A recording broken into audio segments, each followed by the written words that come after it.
لمحات اردو زبان و ادب میں خوش آمدید۔ بسم اللہ الرحمن الرحیم۔ السلام علیکم۔ آج کی ویڈیو میں جماعت نہم اور جماعت دہم کے طلبہ و طالبات کو بتایا جائے گا کہ نثر پارے کی تشریح کس طرح کی جائے کہ بورڈ کے امتحان میں اس سوال میں زیادہ سے زیادہ نمبر آ جائیں۔ اس سوال میں دو نثر پاروں کی تشریح کرنے کے لیے کہا جاتا ہے۔ یہ کل 10 نمبر کا سوال ہوتا ہے، تو یوں ہر نثر پارے کی تشریح کے 5 نمبر ہوئے۔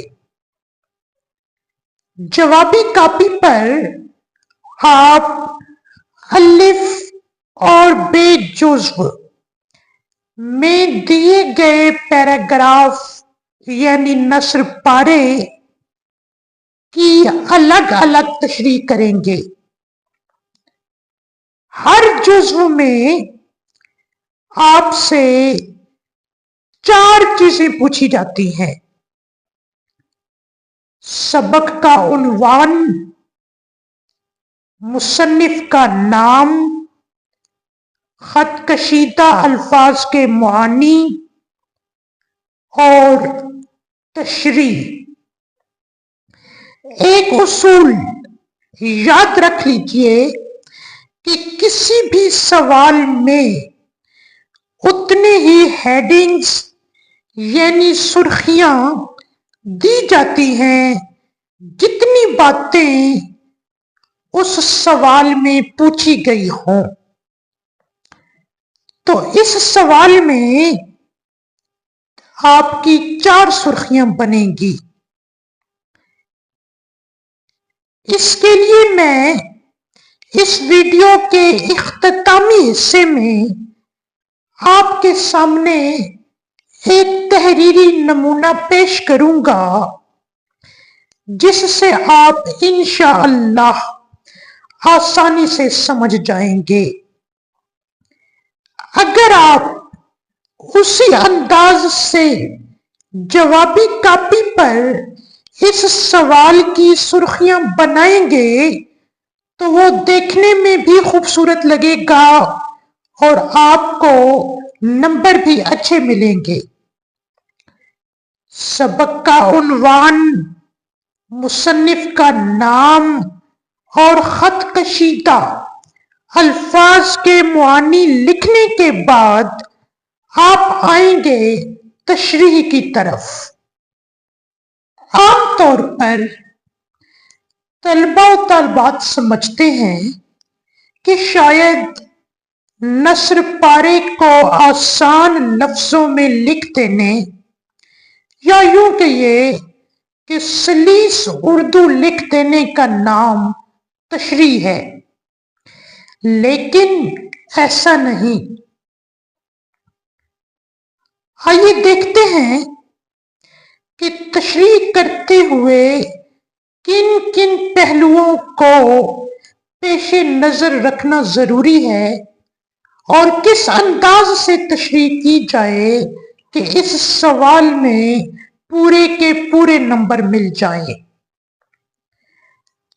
اگرچہ میٹرک کی سطح پر ایف اے سی کی طرح سیاق و سباق لکھنے کے لیے نہیں کہا جاتا، لیکن پھر بھی آپ تشریح کے آغاز میں کم از کم اتنا ضرور بتائیے کہ نثر پارہ سبق کے کس حصے سے لیا گیا ہے۔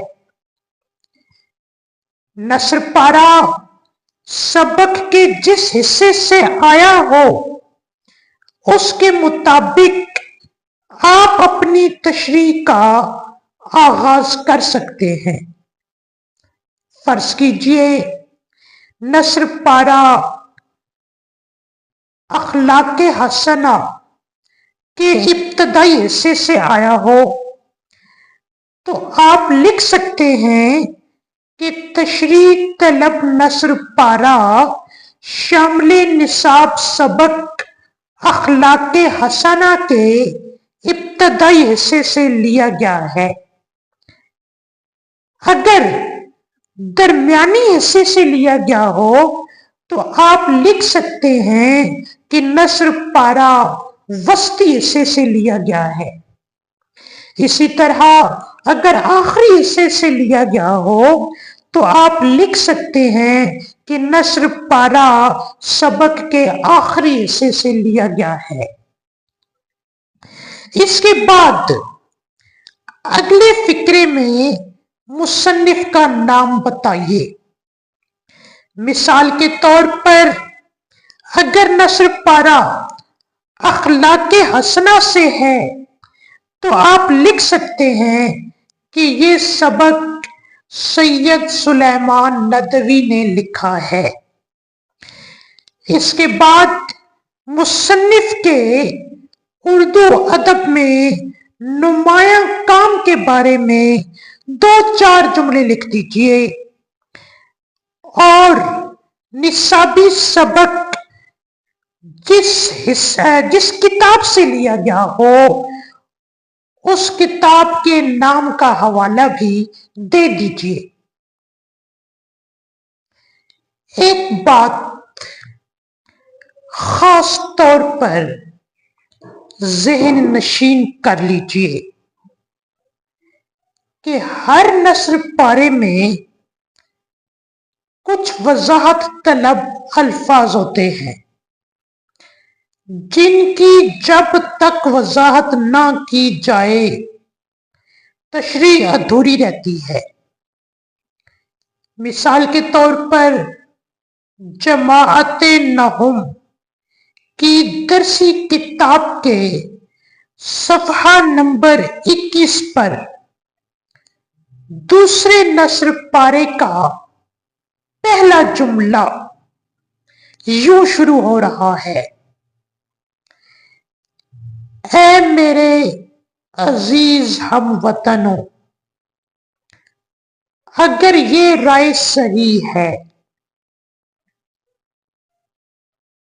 اس جملے کو اگر غور سے دیکھیں تو ہم وطنوں کے بعد ندائیہ کی علامت ہے، تو یہاں آپ کو وضاحت کرنا پڑے گی کہ کون کس کو مخاطب کر کے بات کر رہا ہے۔ اسی طرح اگر آپ یوں ہی لکھ دیتے ہیں کہ اگر یہ رائے صحیح ہے، تو یہ تو کوئی تشریح نہ ہوئی۔ یہاں آپ کو پچھلے نثر پارے کے آخر میں بیان کی گئی رائے لکھنا ہوگی جس کی طرف یہ جملہ اشارہ کر رہا ہے۔ وضاحت طلب الفاظ کی وضاحت کے ساتھ ساتھ مشکل الفاظ کے معانی اس انداز سے لکھیے کہ وہ عبارت کا حصہ بن جائیں۔ تشریح کرتے ہوئے جہاں ممکن ہو وہاں ایک جملے کو 3-4 جملوں کی شکل میں لکھ دیجئے۔ خیال رہے نثر پارے سے متعلق کوئی وضاحت طلب بات رہ نہ جائے۔ تشریح اچھے ادبی انداز میں لکھیے۔ تشریح میں متعلقہ قرآنی آیات، احادیث، اقوال زرعی اور اشعار حسب ضرورت لکھیے۔ اس سے آپ کو تشریح کے سوال میں بہت اچھے نمبر مل سکتے ہیں۔ اپنی تشریح کو محاورات اور ضرب الامثال سے مزین کیجیے۔